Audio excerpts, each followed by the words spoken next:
안녕하세요. 오늘 딥다이브는요, 주식 투자로 꾸준히 수익 내는 법, 이 주제에 대한 어떤 강연 녹취록을 좀 살펴보려고 합니다. 보내주신 자료들을 보니까 이게 단순히 뭐 운이나 상승장에 기대는 그런 투자가 아니고요. 시장에서 진짜 살아남도 지속적으로 성공하기 위한 좀 현실적인 조언들, 경험담들, 이런 게 담겨 있더라고요.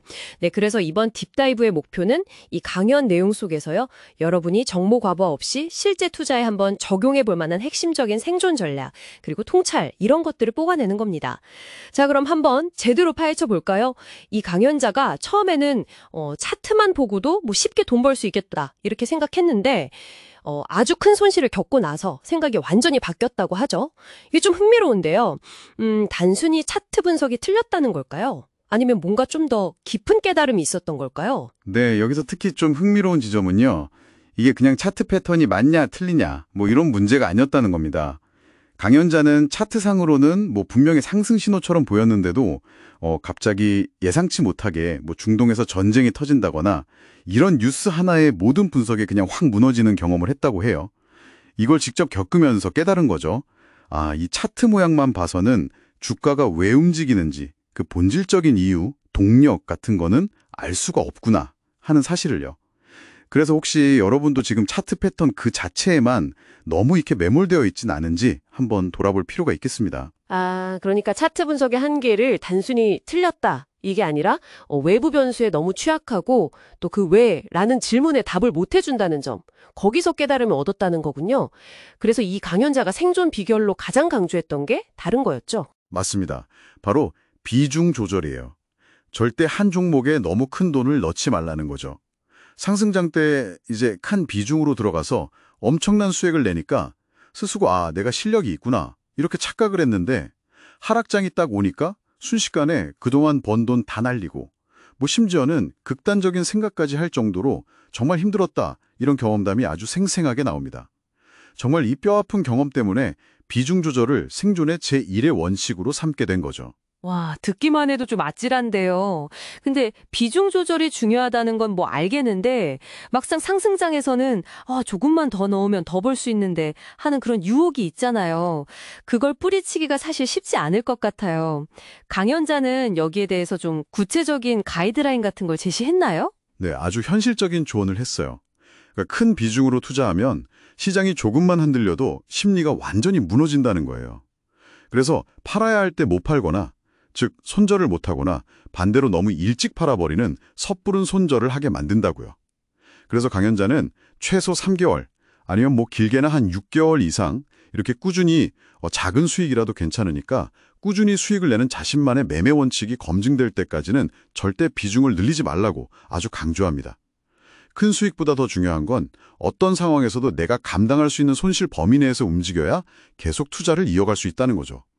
이게 장기적으로 시장에서 살아남는 핵심 습관인 셈입니다. 미리 정해둔 손실 제한선, 뭐 손절 라인이라고 하죠. 그걸 지키는 것과도 이게 다 연결되는 이야기고요. 그렇군요. 그러니까 작은 성공을 꾸준히 쌓아나가면서 내 원칙을 검증하고 그 이후에야 조심스럽게 비중을 늘려라, 이런 거네요. 그리고 생존을 위한 또 다른 중요한 습관으로 매일 정보를 업데이트하는 거, 이것도 강조했던데요. 네, 맞아요. 근데 이게 단순히 그냥 뉴스 기사를 읽는 행위, 그걸 넘어서는 겁니다. 뭐냐면 내가 투자한 종목이나 아니면 내가 관심 있게 보는 섹터에 영향을 미치는 정보들이 여전히 유효한지 이걸 매일매일 점검하는 과정이라는 거예요. 어제까지 주가를 움직였던 어떤 재료가 오늘 나온 뉴스 하나로 그냥 힘을 잃어버릴 수도 있거든요.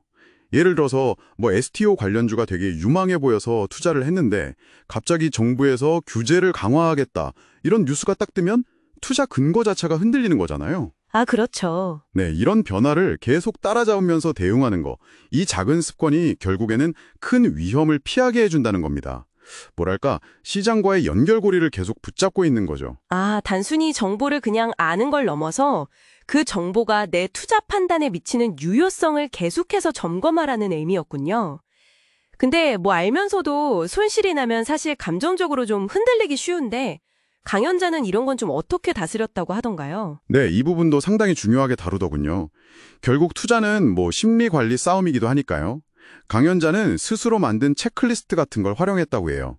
예를 들면 뭐 내가 지금 이 종목에 들어가는 이유가 명확한가? 비중은 원칙대로인가? 뭐 이런 것들이요. 이걸 매매하기 전에 꼭 확인했다는 거죠. 그리고 큰 손실을 봤을 때는 아예 감정적으로 막 복수 매매 같은 거 하려는 건 막기 위해서 며칠간 그냥 매매를 쉬었다고도 하고요. 아예 쉬어버리는군요. 네, 그게 결국 원칙을 지키려는 훈련인 거죠. 옆에서 뭐 누가 얼마를 벌었더라 이런 소리에 흔들리지 않고 그냥 자신의 원칙과 페이스를 꾸준히 지켜나가는 것. 강연자가 강조했듯이 원칙을 어겼을 때 그 대가는 생각보다 훨씬 크다는 걸 항상 기억해야 합니다. 네. 오늘 강연 내용을 쭉 정리해보면요. 주식 시장에서 꾸준히 살아남는 비결은 결국 뭐 화려한 기술 같은 게 아니라 철저한 비중 조절이라는 어떤 방어막, 그리고 차트를 넘어서 시장 전체의 외를 읽으려는 노력, 그리고 매일 꾸준히 정보를 업데이트하면서 원칙을 지키는 어떤 규율과 성실함, 뭐 이런 데 있다는 거네요. 상승장에서 많이 버는 것보다 하락장에서 살아남는 게 진짜 실력이다 이런 말이 좀 와닿습니다. 맞습니다. 강연자는 차트가 어디로 갈까? 이걸 예측하는 것보다 주가가 도대체 왜 오를까? 왜 내릴까? 하는 그 이유를 파악하는 게 훨씬 중요하다고 거듭 강조했죠. 여기서 한 번쯤 생각해 볼 만한 질문이 생기는 것 같아요. 지금 여러분이 주목하고 있는 시장이나 어떤 특정 종목의 움직임, 그 이면에 숨겨진 진짜 이유는 과연 무엇일까요? 혹시 너무 당연하게 받아들이고 있어서 놓치고 있는 왜는 없을지 한번 깊이 고민해 보시면 어떨까 싶습니다.